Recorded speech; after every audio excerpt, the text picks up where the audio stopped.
एक समय की बात है। हरे भरे जंगल के पास एक छोटा सा गांव था, सोनपुर। उस गांव में राजू नाम का एक गरीब लड़का रहता था। राजू बहुत मेहनती था, लेकिन उसकी किस्मत उसका साथ नहीं देती थी।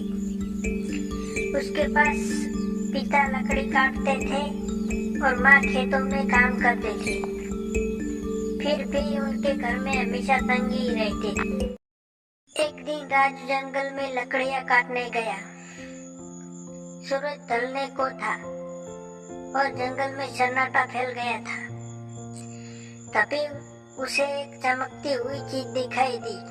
राजू पास गया तो देखा वह एक पुराना सुनहरा सिक्का था। उसने सिक्का उठाया और ध्यान से देखा तो उसी पर अजीब आकृतियां बनी हुई थी और पीछे लिखा था, जो चाहे वो पाए, पर सोच समझ कर मांगना। राजू हैरान हो गया। उसने सिक्का जेब में रखा और घर लौट आया। रात को जब सब सो गए, उसने सिक्के में हाथ लगा कर कहा, काश मेरे पास बहुत सारा खाना। जैसे उसने कहा, उसके सामने थालियों में तरह तरह के पकवान आ गए। पूरी, हलवा, मिठाई, दाल, चावल। राजू खुशी से झूम उठा। उसने माता पिता को उठाया और सबने साथ मिलकर पेट भरकर खाना खाया। अगले दिन राजू ने सोचा, अगर ये सिक्का सच में जादू है तो क्यों न उससे और मांगू। उसने कहा, काश हमारे पास बड़ा मकान होता। बस फिर क्या था, अगले ही पल उनका टूटा फूटा घर एक सुंदर महल में बदल गया। अब गांव में सब लोग हैरान थे, कल तक गरीब राजू हमें कैसे बन।